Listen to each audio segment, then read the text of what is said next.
guys, welcome to another episode of Constructing Future.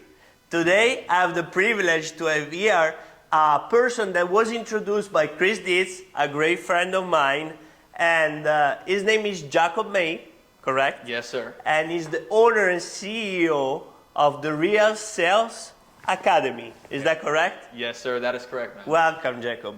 Dude, thank you for having me on, Dave. David, right? Yes, David, it's fine. Perfect. So, Jacob has an incredible story. Everything started when he was 18, and he was a college, high school actually, American football player. Is that correct? Yeah. I was an All-American football player in high school. I was all county, all state. Got to play in the All-Star games. Got the big old rings and stuff. Wow. Yeah, it was a really fun time. Nice. But yeah, definitely did not want to go to college. No? Yeah, no. I played offensive line. So in Texas, we're talking about 6A Texas football. Like, that's the biggest in the U.S., right? Mm-hmm. So I'm playing against guys that are already committed to D1 schools, and they're like 6'6". They're like 350 pounds, and then there's me at like 6'1", 6'2".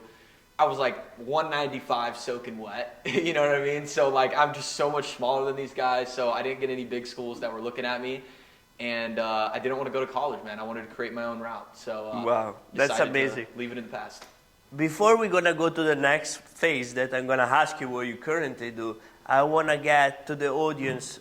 What did you learn out from that experience? That's a great question. So I learned a lot of the kind of mindset skills and discipline skills more than anything. So when I first started playing football, I was really good. And then, about like middle school into about half of high school, we're talking about like sophomore year, I wanted to play video games. I wanted to go party. I wanted to, eat unhealthy. Honestly, I was just kind of a slob. You know what I mean? I just was falling into like all the cheap dopamine traps of what was going on. And it was about sophomore year, I knew I was good at football, but I wasn't really applying myself, and I kept getting put on the B team. So freshman year, I was on the B team. Sophomore year, there's varsity, then there's junior varsity A and junior varsity B. And I was on the backup team, and that just really made me angry because I was like, I'm not going to get to play this game for much longer. I know I'm better than this. I want to get reps. I want to have fun. I want to play in the big stadiums. I want to go do all that. And so this was like my introduction to all of those mindsets that you have to be successful. So like, for example, I think one of my greatest strengths is my ability to obsess over something. Obsess. I wouldn't say that it's, even that, like work hard or like I'm smart or anything like that. I'm really not that smart, but I just obsess over things. You know what I mean? Like, even right now in the business, it's like, dude, I wake up in the middle of the night with ideas. It's my ability to reach like this bottom level of how much can you go? And you realize that as you push those limits, there's always another one. Wow. And so that was kind of the introduction to it. So, I went from lifting a couple times a week to I was lifting 3 times a day. I went from, not caring about what I eat to I already got 1,200 calories at breakfast, most of it being protein and healthy carbs and healthy fats, compared to eating McDonald's. You know what I mean? And when you really start to apply, like, the ability of obsession, just that, I think obsession would be a skill set, you know what I mean? But it just unlocks all the doors. You don't have to know all the answers. You just have to keep asking yourself, like, okay, what's the next level? How can I do more? How can I do more? How can I do more? And then I think you kind of find the way through it. I love it. I love it what you say because I really relate to it. I think like one of the person that I always admire is Grant. Yeah. And he say, be obsessed or be average, correct? Yes. So that's one of the sentences that has always stuck to me and say, damn, it's so true. If you are not obsessed to something, you're going to be average. Every time. We live in a city that is beautiful like Miami, and we see people like at the pool on Saturday afternoon drinking their own things, which nothing wrong with that. But I see them as average. Yeah, no, of course. And I think that was the book for me that labeled what that state was, because you're obviously a business owner, you feel it, like those nights where it's midnight, 1 a.m. and you're sitting in front of the computer and you're like, I need to do more. Uh-huh. Like I need to find the next level. I think like being able to embrace that is what it's all about. And I completely agree. You know, I think average, all in all, it's comfort. You know what I mean? And, you know, I don't think we're on planet Earth to be comfortable. I think we're on planet Earth to, you know, see how far we can take it. That's you know? so And true. so that's kind of what I strive for and kind of my viewpoint on it. I love that. I love that. Well, that was the introduction. It was a great, actually, introduction.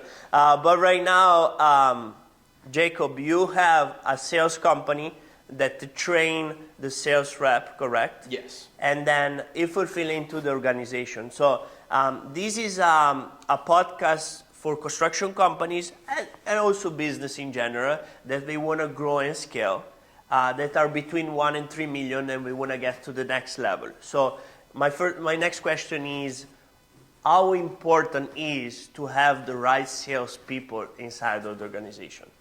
I think people in general is the biggest X factor of a business, let alone salespeople, the people who are going to be generating you revenue. And so if you want to scale in any way, shape, or form, you need people who know how to get you money.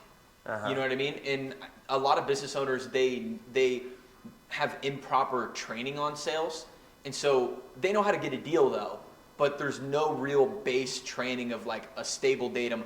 This is how you get from the greeting to the close. And so then what happens is they bring on salespeople and they're like, all right, go get deals. And there's no process for the salesperson. So then the salesperson has to repeat the same 10 years the business owner did on trying to figure out what works and what doesn't through this trial and error thing. And so I think bringing in people who already know what to do will shorten that learning curve a ton. Because now all they need to learn is your specific products, how you like to, you know, present, those sorts of nuances. But if they already have the base knowledge of how to get a deal, it makes it so much easier because you're not having to, you know, work with a baby.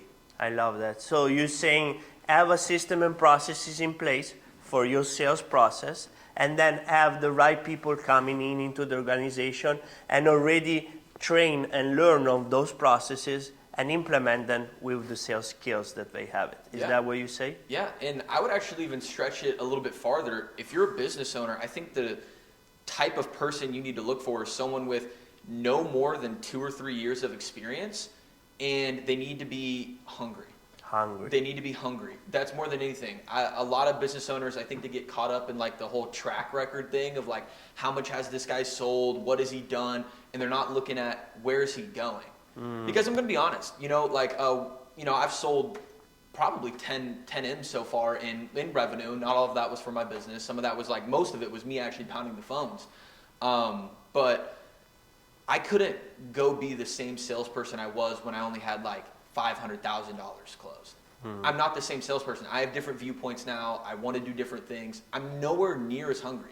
There isn't a dollar amount somebody could pay me to go into their company and work the same way I did. Right? And so I think the magic is you find someone who's like a C player on skill set, but they're coachable, they're hungry, they're motivated, and then you have the skill sets, meaning the training, the processes, the frameworks that they can hold and really dig their teeth into, and then they're going to grow with you for 5 years, and then they're going to want their next thing. Every salesperson wants it. Sales in general, salespeople, how they think, or, you know, because I have experience with them, whether it was they were on the team next to me when I was doing consulting, or in the company I run now where I train to play salespeople. Sales is the vehicle to get out of the spot that they're in. I don't know many salespeople that get excited to do sales for the rest of their lives. I actually hate sales. I teach it. I made all my money through it. My whole business is about sales. Everything. All I do all day is talk about sales. I hate doing it. I hate doing it, just like everybody does. You know what I mean? Like, do you like rejection? I don't. Nobody likes it. Nobody likes it. And so being able to bring those types of people in, grow with them for 3 to 5 years, and then have a growth plan for them is how you're going to maximize what you have. Bringing a guy in who's been doing it for 10 years, he's not going to come with the same tenacity as a guy who's trying to make a name for himself. Nice. I love that. I love that because it's a really great tip. So let me ask you something. If people have a construction company between 1 and 3 million and they want to add a salesperson to the team, okay? You don't look for a person that already have experience in construction necessarily. It can be somebody that is just hungry and he wants to learn about how to make it in the industry. Is that what you're saying? Yeah, I genuinely believe so. I think if you have the right person in there, they'll want to learn about construction. You know, like, I'm going to be honest, I didn't know much about what Grant Cardone sold when I got there. I was too broke to buy it, but I was downloading his books off of scammy websites trying to get them for free. You know what I mean? And so when I got there, I was like, let me learn the product. And, you know, and that just comes down to that hunger, the more trajectory versus looking at the track record. That's great, because I always get from actually the business owner, they say, oh, I would never hire somebody that doesn't know the products, or doesn't know how to sell a kitchen, or doesn't know how to actually build a kitchen or build a bathroom. So what do you think about that? Well, I think if you're hiring someone who's already done construction sales, why are they not still with the company they were doing it for? Boom. Right? Like, if they were good at it and, you know, they were selling things, the company would naturally grow. Yeah. You know what I mean? And so it really comes down to, I mean, maybe now and then you can pick up a good person who already has experience and, you know, you catch them at the right time. But if we're talking about like real scalability, like not where you're going to find 3 to 5 reps, but where am I going to find 30 to 50 reps? That's where the magic is. And that's one thing Grant Cardone is very good at in how he builds his team, is he's not looking for people who have 10 years of sales experience. He's not. Even though, you know, he'll bring someone in now and then who has it. Almost all of the sales reps I saw come through there when I was there were people who had anywhere from no years of experience to like 3 years. They were hungry, trying to make a name for themselves. Mostly young people, no? I see in the organization. Yeah. Like between 20 and 30 years old, or 35, that are really hungry to get to the next level. No? And they discovered that. You know what I mean? Like, when I got there was only one guy who was, I want to say, under 28. You know what I mean? And then they saw how hard we worked. They saw how hard everybody else worked, and they're like, well, where are we going to get the most bang for our buck? You know, because you can find more people who are coachable, hungry, and don't have experience than you can who are coachable, hungry, motivated, and have 5 years of experience. You know what I mean? That's actually a very rare thing. Most people who are in that spot, they're just thinking about different things. They're not thinking about how can I make a name for myself. They're thinking about how can I make $8K a month. You know, can you repeat the last part? They're not thinking about how can they take care. Like, no, they're not thinking about how can they make a name for themselves. Okay. They're thinking about how can they make $8,000 a month. $8,000 a month. And so, like, just enough to get by. You know? So those people, you're saying that they work pretty much for themselves to make it to the next level. And then they see the people inside of the organization that they start making more money and more money and more money, and that motivates them to even doing more. Is that how it works? Exactly. I believe that to the degree your team is bought in on your mission and what they're doing, it's to the same degree you're going to make money. I think you can take people who are incompetent but who are willing to buy in fully farther than you can take people who are competent and won't buy in fully. Even though they know what to do, when they hit that $8,000 a month commission check, $10,000 commission check, they take their foot off the gas. Whereas the guy who wants to make a name for himself, the guy who's like, you know, I got to support myself, I got to show my family that me not going to college was the right move, or whatever his big purpose is to have that hunger motivation, that guy's not going to stop. Nice. After I made $10K, I took it out of the bank. There was one of my good buddies. He said, take it out and hold it. And I held it, and I was like, bro, this isn't anything. and then I went to 20, and then I went to 30, and then I was like, dude, I got to break this even farther, right? And then because I'm trying to make a name for myself, I got a big purpose, I got a big why. And so that's where you can get people bought in at. But if I was just worried about how can I pay my bills, I'm not willing to sacrifice at the same level. And that's where I think the magic is in a sales team. I love that. So buying to the mission and vision, that's something that I actually teach construction company how to grow and scale through leadership, you know. So if you want to learn more about it, click the link below.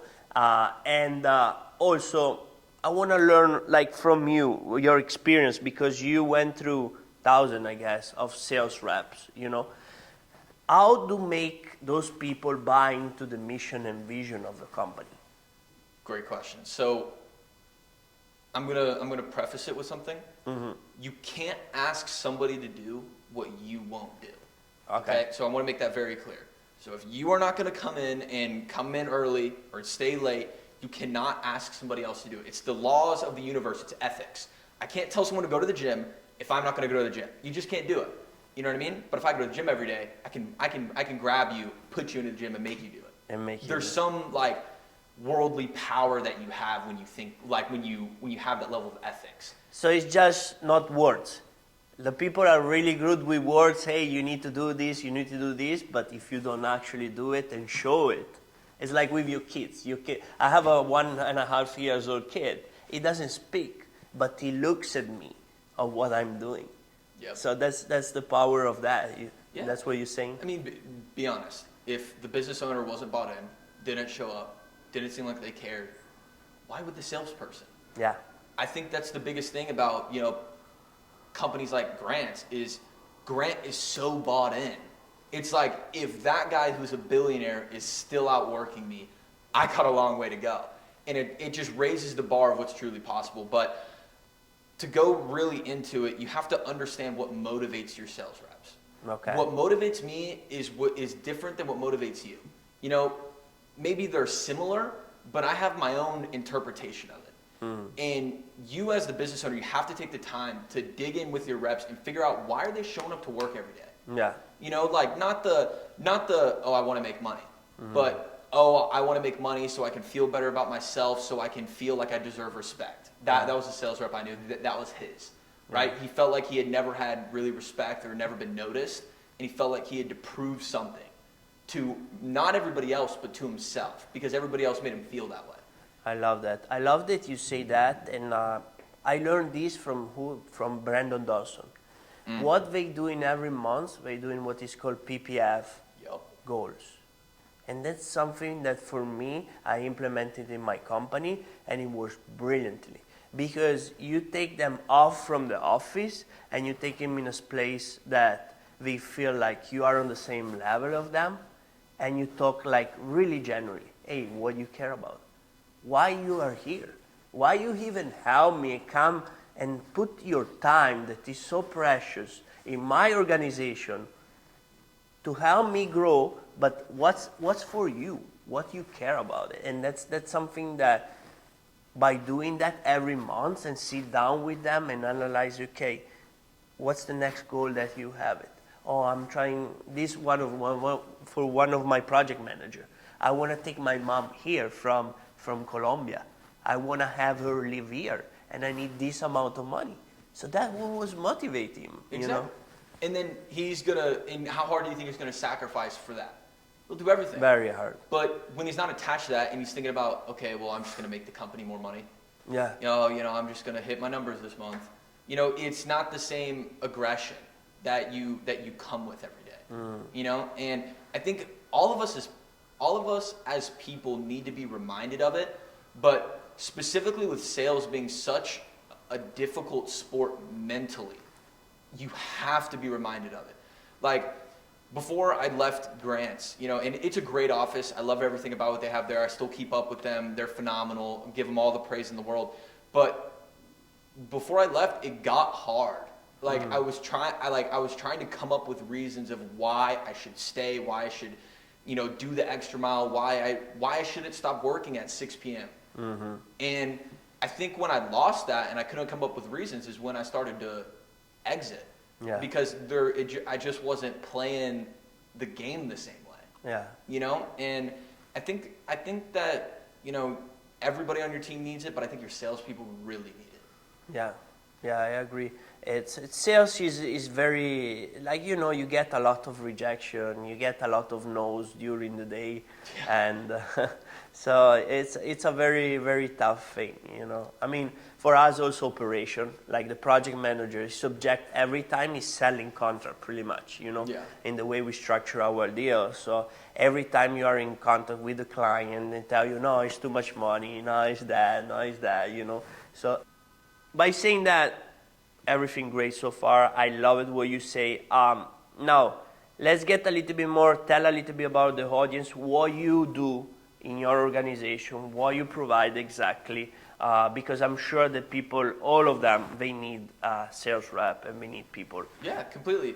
So after I, ended my consulting career, I wanted to build something to help the individual rep. And so I like to refer to it as like the Harvard of sales training, because we have real training, we have real opportunities, we give you real support because we want to see people, get real results. Okay. And there's not a lot of people who want to support the rep like that. And so I wanted to do it on a very elite level where I just produce straight quality, because that's such a big problem that, you know, every business owner has is, again, what we're talking about, great salespeople. And so we bring them in and, you know, we sit them down, we interview them, we make sure that we can even get this guy a job, you know, that we see potential with them. We vet them before we even allow them through the door. And then after that, then we put together a custom tailored plan for them, right? So figure out strengths, weaknesses, how we need this rep to be before we get him out the door, train him on what he needs to know, all the essential frameworks, how it works. Then after he passed the written test, the verbal tests, then they go to interview prep. And with the interview prep, we help them craft resumes and 60-second videos, and we teach them how to interview, right? For all the companies that get reps from the Real Sales Academy, I want you to put these guys through a 3-step interview process and compare the quality with wherever you're getting them right now. LinkedIn, Craigslist. I've seen people get reps off like Craigslist and like Facebook Marketplace. It's weird. But Indeed. Yeah, Indeed. But you know, those are like professional spots. I've seen people get jobs from anywhere. And so like these guys become professional, they're going to close you on the interview. They're trained how to do it. They're going to ask you to hire them on the spot. And then we continuously support them. And obviously we have, you know, 7 calls a week, unlimited one-on-ones for these guys. We support them even after they're with the business owner, because, you know, it's our duty to the rep and then also our duty to the business owner to make sure that that connection works. Because if the business owner's happy, he's going to want more reps. Yeah. You know, if the rep's happy, you know, he's going to want to continue to sell harder. And then we kind of build like a full ecosystem where everybody wins. Because the ROI a rep would get if he goes from, you know, investing a couple $1,000 and then making tens of thousands of dollars a month, good ROI. The business owner, same thing, you know, but they'll make hundreds of thousands of dollars a month. And then we obviously win in the process as well. And that's what we strive to create, is a win-win-win environment on all fronts and just deliver straight quality. I love it. That's amazing what you do. Thank Congrats. So I have a question on that, because you say something very, very important, that you prep them. But one of the most like important things I think that what you guys are doing in reality is not really prep them in the skill set, which is great, but you also prep them in the mindset of what to expect when you get into the sales organization. Is that correct? 1,000%. We have all sorts of different things put in place, whether it's, you know, course modules or live training, live simulations for the reps. And I tell them, I'm like, guys, like, because on the internet, you know, there's this thing going around about high ticket sales, you get in there, make a bunch of money. The first thing I tell them, like before they even fill out their application, is this is not easy. This is hard. This is not your get rich quick. This is hard work plus sacrifices equals guaranteed results. Nice. Because I promise you, if you get good at sales and you're on with a good company, I can tell you you're going to make money. Those people make money. Yeah. And so, you know, really prepping them to understand that. And, you know, we work them. We work them. Like, we're like, hey, you have to role play the script 25 times a day for a week before we'll test you again. Yeah. You know, and are they going to sit there alone and role play it to a wall 25 times? Well, we'll find out next week and see if they pass. Love it. You know, we have our bar super high so that they have to work for it. You know what I mean? Now, I want to ask you another question, because this is personally I'm curious about. You guys selling, or most of the time when you were with Grant, you were selling programs. You were selling everything online. Do you want it or you don't want it? You know? Yeah. But this audience is about construction company. It's about homeowners that is one of the biggest time that they put their money to remodel their house or build their house. So it's really like a lot of emotion attached to it. Would you continue using the same approach that you do in the Cardone, or would you change it a little bit and make more like as a building relationship aspect to close the deal? Great question. So, you know, I think people get sold with emotion. I think they buy with logic, though. I think that'll stay the same for sure. Obviously, you're going to have to tailor it a little bit. You know, convincing a business owner to invest $45,000 so he can make an extra $4.5 million. You have a different lean-in ability than, you know, the mom who wants to remodel her kitchen. Yeah. You know, so relationships will go a longer way there than they will in a spot like that. So I think for sure you definitely have to build a relationship, but I think the way people build relationships is wrong. I think when you create, you know, fake conversation to try and, you know, like build this rapport, I think that's a waste of time. Yeah. I think that the way you build a relationship and something like that is when you come in and you're talking to them. Sound like you care. Sound like you actually care about the person. Okay, perfect. So, be detailed with them. Or you're just like, what do you want? Here's your quote. Or are you going to help them come up with ideas? Are you going to figure out why they want to redo their bathroom and then help them do it? Or are you just going to be like, what do you want? Here's the price. And then what do you get? You're just getting a bidding war. Let's do a scenario right now, live. I want to do it. So I'm a business owner. I want to do an addition of my house. I'm here in Miami. I want to add 800 square feet. I have a kid. I have a wife, and I want to add some space to my house. How you would approach me? Yeah, so I'd ask you, I'd be like, hey man, dude, it's nice to meet you, or however, we get started in the conversation, and then I'm gonna start asking you questions. So this is like the discovery phase. Hey, so, I know you said you wanted to add about 800 square feet. That's correct. What's making you look to add that on? Because I'm gonna have another kid coming in right now, and I really need more space in my house. Yeah, awesome. Is this the first one? Is the first one I have it is 1.5 years old, and then another one is coming right now. Okay, so this is the second one. Yes. Okay, so you already know that you for sure need the space. Oh yeah, for sure. Oh, okay, cool. So now, what exactly are we looking for? You said 800 square feet. Is there anything specifically you would want in that room? That we can help you with? Yeah, I want an extra room with a closet because I'm gonna have a lot of stuff for the new baby coming, and then maybe a bathroom if it's possible. A bathroom if it's possible. Good. Now, a lot of the times, in spots like that, if the kid's gonna grow up in this room, you would want to have a full bath. The reason why I say that is because you don't want them having to walk down the hallway and go share showers and sinks with everybody else. So being able to have a full bath in there, it gives them a spot where they can grow up, right? And then also for the closet, is this gonna be used for like storage? Yeah, for all of the clothes for the new baby and everything. Okay, perfect. Do you have like a storage closet in your house though, where you can put like just random suitcases and I have it, but right now the space is full because I already have one kid. So Okay. right now I need more space for the other one. Perfect. Are we thinking a walk-in closet or a door that opens? Right Yeah, on a the side? working closet is fine. Okay, got it. Perfect. So, for us to be able to do all of this, and then I'll give them the price or whatever on the quote, and then I'm going to bring it back to why they need to do it. And so I'm going to be like, okay, good. So, our guys can get out there and come give you a quote or whatnot, or we can get started on this date. When are you expecting the kid? Let's make sure we have this stuff done. And I'm just going to have a good attitude, a high level of service, and sound like I care. You know what I mean? Because that's why people buy. They buy from people that they like, yes, but they like you because you care about them. They don't like you because you went fishing and they went fishing. They don't like you about any of that. I've never done a construction call, but I would assume most of them, the person doesn't care about you the way that felt like I cared about you. You know what I mean? And Yes. I think that's how you separate yourself. Yeah. It's not about like, oh, kids, this. Dude, just help them. Yeah. Help them make a decision. Hey, do you already know what your closet looks like? Do you know what you want the bathroom to look like? Here's some options. What do you think? What do you think that your wife would like the most? Yeah. Just ask them those questions. Help them. Now I got like couple of objection that also I want you to handle because it's very important for this. I feel like people need this, in their organization. So we say it's too much money. I have another company that can do it for less. Yeah. And then what's the other one? I need to talk to my wife and I'm waiting for 2 other quotes. That's most like the 3 objections that I got it. So for the wife, how I like to handle the wife one specifically is I like to try and bait it. So you first give them heavy agreement. And hold on, first let's get into this. When you're handling objections in general, you have to slow down the process. Every salesperson, you give me one objection and they start attacking the objection.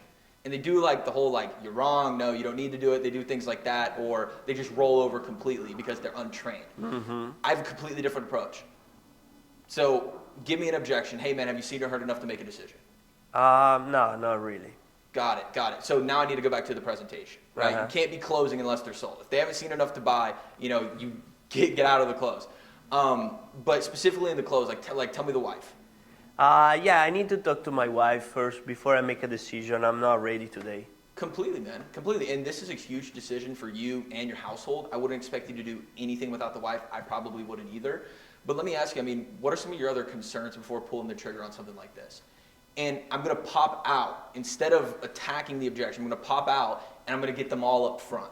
Because a lot of the battle is, A sales rep, they battle the first objection, and then have to battle the second objection, and then they have to battle the third objection. And then by that time, dude, who wants to, as if you're a client, you're like, bro, go away. You know what I mean? At that point, it's like, bro, is this guy ever going to stop? He just wants this deal so bad. Versus if I act like a professional who wants to help the client, I'm going to get all my reasons up front, and then I'm going to tie them down. So, hey, look, out of the wife, you know, out of you having another bid, and out of just random objection, out of the time or whatever, which one would you say is the biggest concern for you? Really the money. Yeah. The money. Okay, got it, man. Got it. Now I have the real one. So instead of having to fight all three of those and being on this, chase, I'm going to step back, collect them all, find the real one. 9 times out of 10, if you just ask them what the real one is, they'll give it to you. If not, you gotta start isolating, right? Hey, if I handled this, would this happen? Hey, if I handled this, start doing things like that. But you need to get the one objection and then handle it. One objection. Because I think 99% of objection handling is just being able to have an honest conversation with the client. Think about it. If the client was honest with you and they actually told you what was in the back of their head and all the thoughts they were having, you could close the deal because they'll tell you how to close them. Yeah. If the client wants your product, they'll tell you everything. Most of the time, we're just not trying to listen for it. Yeah. And so that's how I would do that. But for the wife specifically, after I collected all the objections, tied it down, and now I have the wife, well then I'm going to say, hey, now look, what concerns do you think the wife would have? Do you think it would be the time? Do you think it would be the money? Do you think it would be me? Do you think it would be the company? Do you think she'd be uncertain about the room? And I kind of give him a bunch of options to try and bait him. And if he says, oh no, I'm sure the wife would be in, I just want to run it by her, well then I'm going to start trying to hammer. I'm going to start, okay, let's do it right now. Call her right now. Let's get it done. Dude, you don't need to talk to the wife, bro. Come on, let's do that. I'm going to start pressing on the objection. But if he bites on the list, I know the wife wasn't real. I know that I didn't do a good enough job when I was trying to collect them because he's just going to give me more. Yeah, the wife would be concerned. She'd probably be concerned about you guys if you guys can get the job done. I love it. It's very, very, very powerful. And thank you for sharing that because I think it's all of the audience need to hear this, Yeah. It's super, super important when they leave hundreds of thousands of dollars on the table just because they don't know how to handle those objections or don't know to get to the next level. Now, one little thing, this is related to myself, and I do this in the past. I'm overcoming all of those objections, but to the point that I'm not pushing last things that you say really hard to it. Yeah. At that point. What do you think, what's the limit to it? Because sometimes say, hey, call your wife right now. But no, I need to talk to her later. How hard do you push at that moment? Great question. So okay, I'm going to use an analogy here. You ever seen a Democrat and a Republican argue? Or an atheist and a Christian? Mm-hmm. They tell each other that they're wrong, and they both leave the conversation hating each other even more, mm-hmm. right? You have to have a high level of agreement. If you have a high level of agreement and you come from an area of understanding, it won't feel like you're pressuring them. It won't. It genuinely won't. It'll feel like you're helping them, I swear. And even if it does a little bit, it at least isn't the same as if you were just trying to handle. So when you gave me that objection earlier, the way I agreed with you, I was like, you're right, man. Dude, you should talk to your wife. I would not do something like this without talking to my wife. So, dude, make sure to take all the time that you need on that. And then I'm going to start to handle. Acknowledging them to where it doesn't feel like one-sided, where you say, I got to talk, and I say, no, you don't, let's do it right now. That will always end poorly. Because, again, going back to the main thesis, which is objection handling is not actually trying to beat someone in an objection. It's just trying to really understand them and help them. Love it. That's what they need. That's what they want. That's what they want to. Yeah. And so when they sense that you're coming from that angle, they're more willing to talk so you can pressure and hammer longer. Yeah. And another thing I realize, and then you can correct me if I'm wrong, but the more I'm dealing with business owner on a higher caliber, the more I'm expecting the pressure and the more they reasoning logically. Yep. The more you're going to family members and people that they have in a job, they have a different mindset. So when you start pressuring them, they feel like a pushback in their, why are you coming toward me like that? They put that barrier or the defensive wall up. I don't know. That's just my experience. Yeah, when you're What- selling B2B. Huh? When you're selling. When you're business to selling business. B2B, they're expecting to pushing because they pushing on their side to their customer Yep. to sell them. But when don't have that experience of pushing because you genuinely feeling like you helping them, the people that are working, not I would say it's not bad to work in a job, don't get me wrong. Yeah. But they tend to be or family people or something. They tend they working more on the emotion side Yeah. than the logical side. Like Yeah. okay, let's do it. Let's get this done. Let's move on. That's how I see business owner. Let's move on. Okay, it's 10,000, makes sense for me. I want to have an extra addition for my house. Let's do it. Exactly. That's how they act. But the other one, they take more time. They put more time into the equation. Oh my God, I need to talk to my wife. I need to see what's going on. I need to make the right decision. Yeah. Stuff like that. So I learned that when you sell B2C, business to consumer, that it's a transformation. 9 times out of 10, you're selling some like transform. So like weight loss, transform your body. Sales, transform your income. You're selling some sort of transformation. Transform your house. Whatever it is, it's a transformation. When you sell B2B, it's more of a implementation. I can do this faster, quicker, cheaper. You know what I mean? And so a business owner, you being a business owner, me being a business owner, after it makes sense, I don't need time to think. I don't need time to think. If it makes sense and it solves the problem for me, I want to do it. Yeah. The hardest part about selling B2B is finding the problem because the business owner knows what you're doing. The business owner isn't stupid. He does this stuff every day. He knows that you're going to try and find a problem and then solve it and then ask him for money, right? That's what a sale is. Yeah. But the better you can get at finding problems with the business owners, the easier it'll be in the close. Because a lot of the times, like, people don't ask themselves the super hard questions.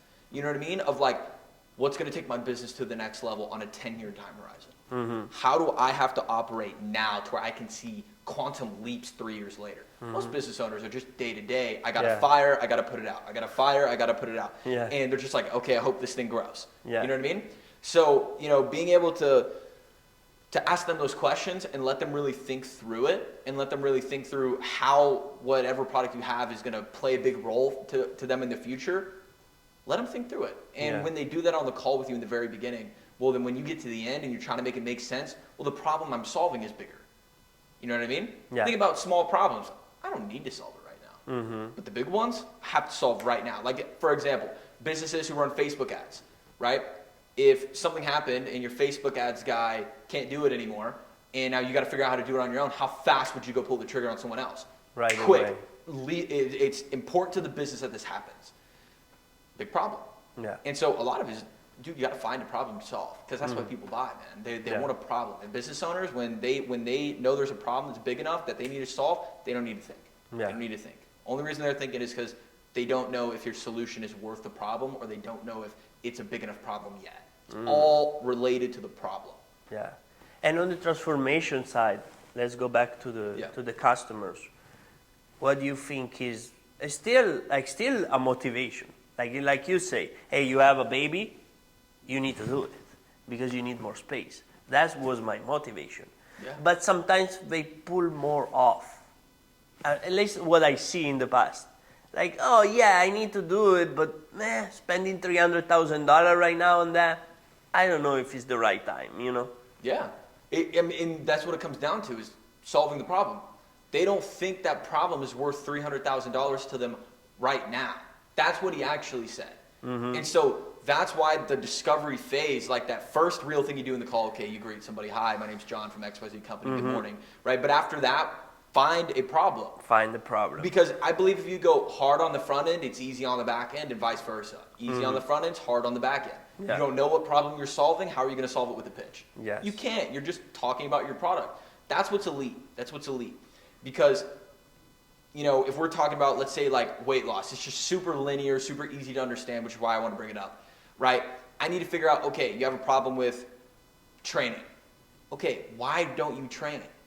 Is that you don't like your gym? Is it that it's far? Is it that it's hard? Is it that you don't enjoy it? Is it that you're so busy that you can't figure things out? There's 1,000 different reasons why someone doesn't train. And then off that, there's 1,000 different reasons for that. And so you just have to keep climbing this little rabbit hole to where you can find a problem big enough to solve. half the time we're either solving the wrong problem, putting them on too much product, putting them on too little product. You know what I mean? Yeah. And so being able to find that helps you solve it. Yeah. I just, it's so funny that you say that, and so great, because this morning I just had a call from an ads, and we're calling me and we're telling me, yeah, my problem right now, I need to buy tools for my business to perform the work. And I asked, but why you want to buy tools? Oh, because I need to do my job. And then I told them, well, based on my experience, you don't need tools. You need clients. You need to convert those clients, make sure that you charge them right, and then have somebody else that has tools doing the work for you. So you don't have to buy tools, you know what I mean? Yeah. But their problem in that moment was, I need tools. Yep. But that's not your problem. Yeah. Yeah, exactly. And I mean, like, even to just hit on that point, like, for example, you have a flat tire on the road. 9 times out of 10, you're getting upcharged for that tire. If somebody's going to come give you that tire when you need it the most, you'll pay double for the tire because the problem's so big in your head. And so for the guy with the tools, tools. That's all he's thinking about. That's the problem he's solving.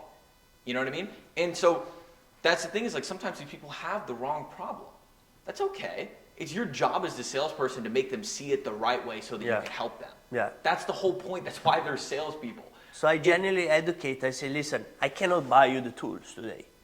I wish I could buy you the tools and give it to you, but that is not going to solve your problem right now. What you should do, and I told them the story, you should do this, because this is what worked for me in the past, because I was in the same situation where you were, and get me out of that problem of having the tools, which I actually sold them after 2 months. I told him, because I bought them, I thought was the right way, but then my mentor told me, no, you should sell those tools and start working with this. So I always go back, it's the mindset that you have. It's the things that you don't know that somebody else can guide you and help you through that get you to the next level. You know what I mean? I agree, man. And you see quantum leaps when you're able to, talk to people who know things that you don't know. Like, for example, I've always been a sales guy. I'm a sales guy. I'm a salesy sales guy too. Like, I'm the type that's gonna, sit you down and rip your face off for 45 minutes. I'm not gonna give up on the deal. And, that's the mentality I take. So same Chris, that's why you're a good friend. Yeah, I mean, I love Chris. He's a great guy. And so I've always been really bad at marketing, just like awful at marketing.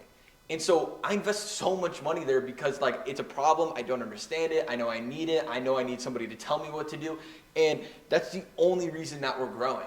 Like, for example, in my industry, people who run like sales training and placement companies, most of them cannot run ads on Facebook and Meta consistently whatsoever. They turn them on and off all year.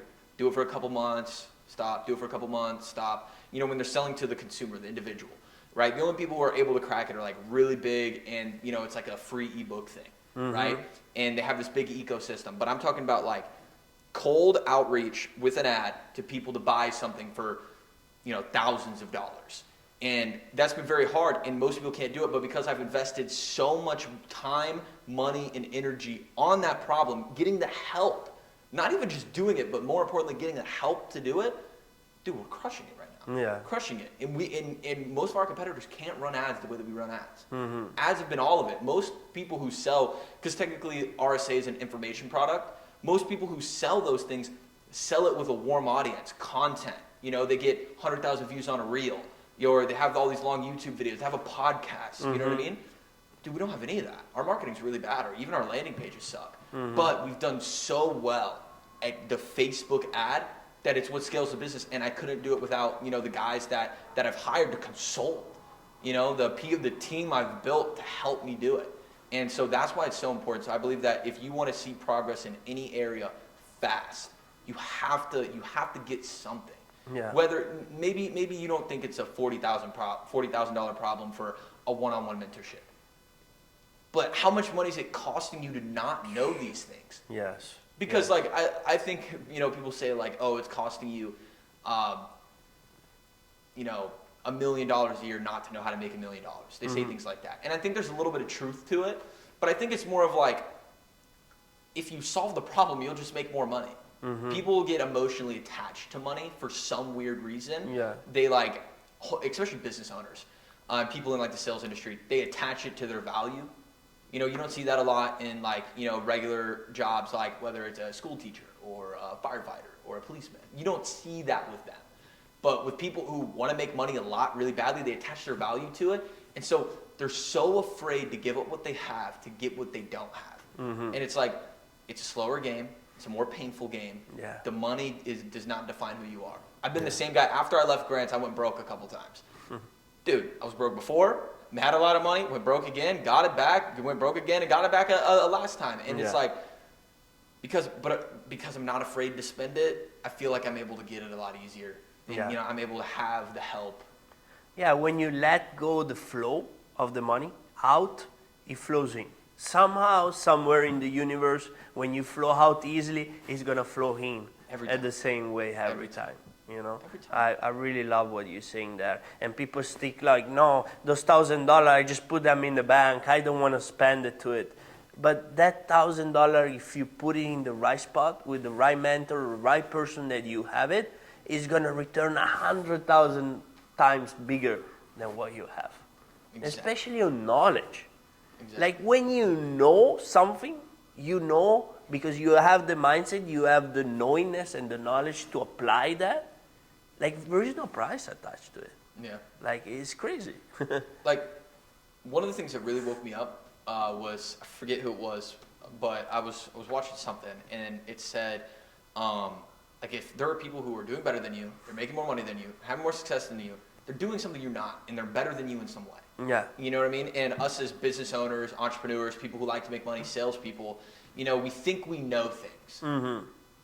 But if you did, the results would just be different. Different. You know what I mean? Yeah. Like, and I fight this with myself every day inside of my business, man. Yeah. Every day. It's like, well, if I knew how to get more leads, how much more money would we make?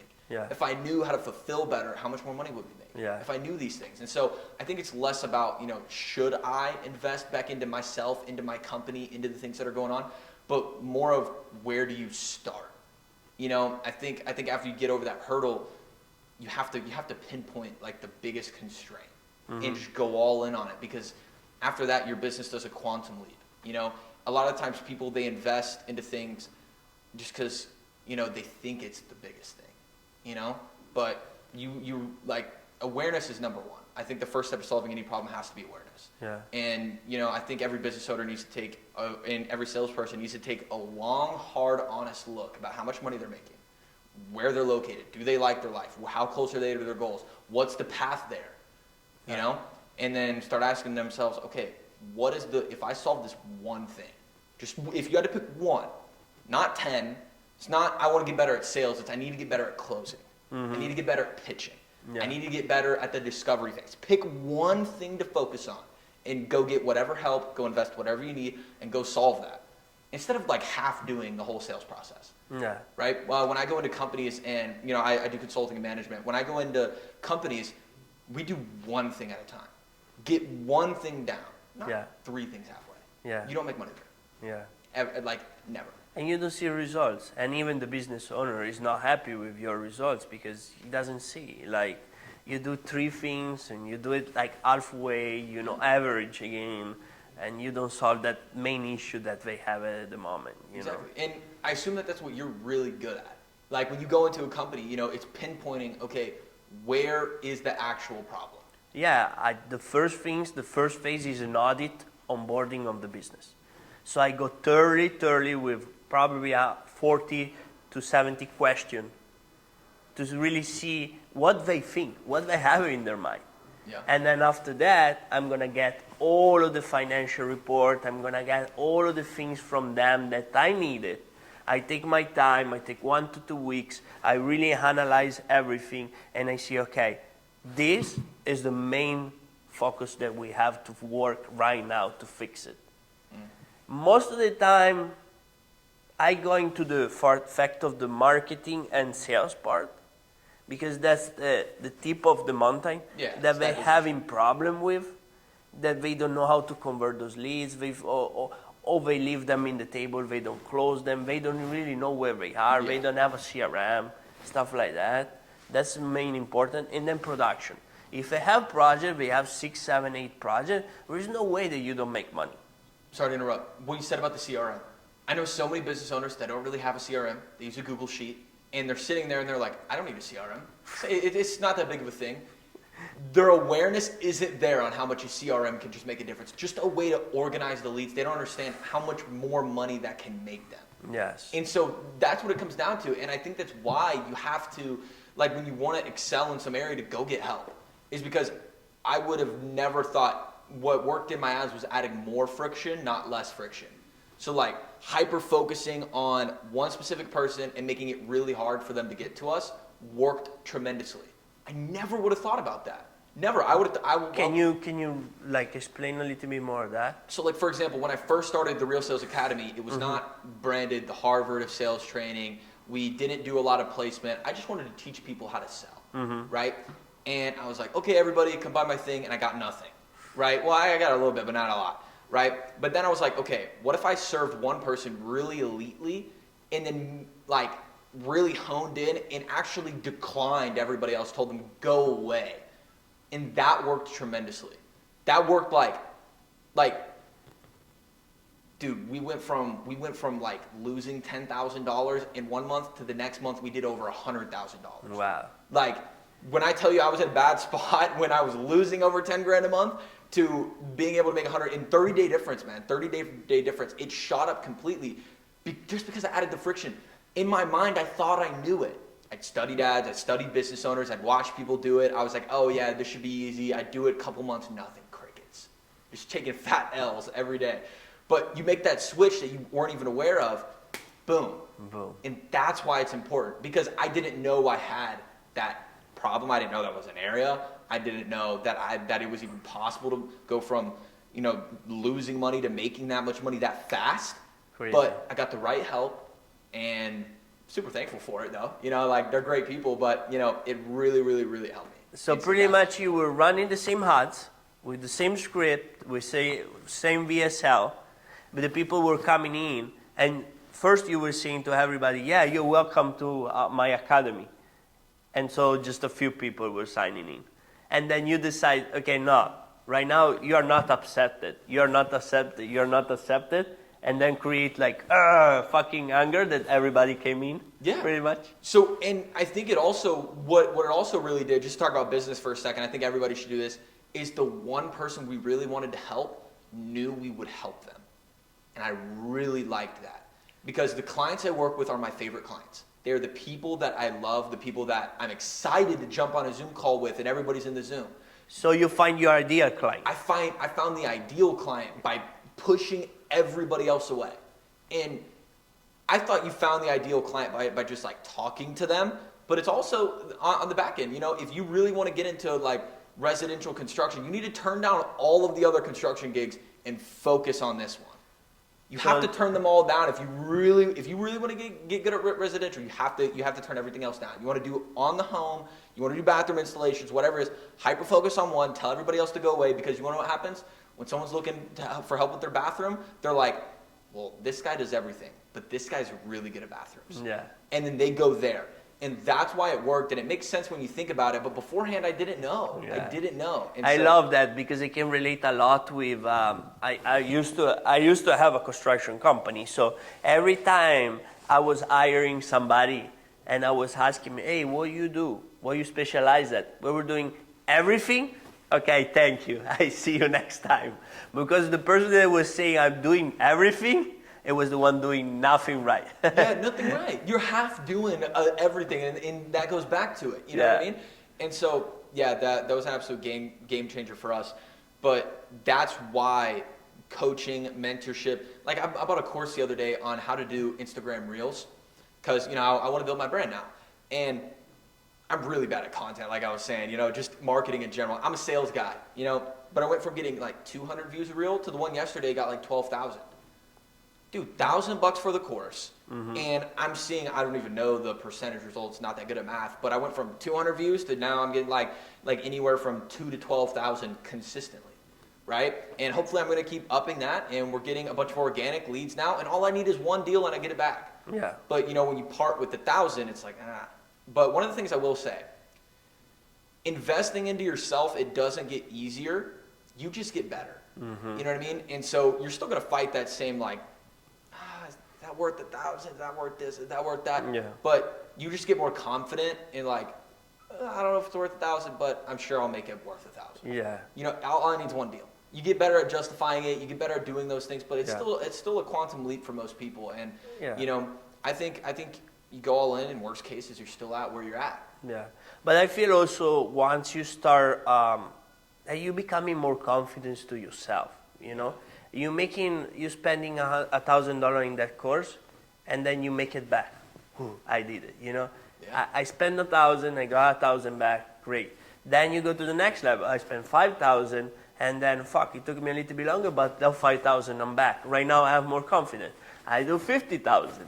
And then once you start spending that money, then once we come back and tell you it's $3,000 course, you say, okay, 3,000 here, you know? You don't even like you start valuing bigger and higher things because you have the confidence that you make them pay back, you know? Yeah, no, 1,000%, 1,000%. And I think it's like that with anything.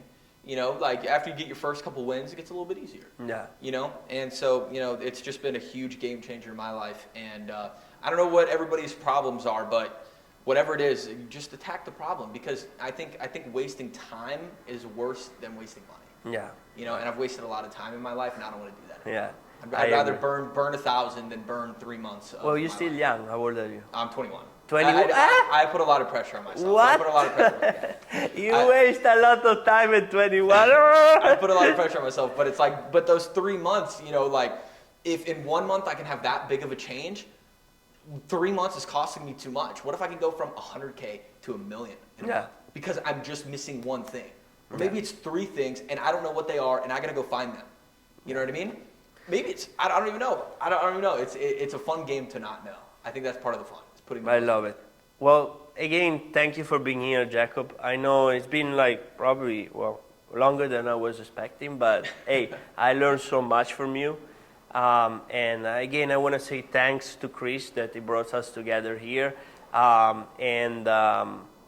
Guys, if you want to grow and scale your construction company and you are between 1 and 3 million and you want to get to the next level, this is the place to be. I brought Jacob. He gives great tips about sales, you know. And if you want to have somebody in your organization that can bring you trained salespeople, please tell us a little bit more again what you do and the name of your company.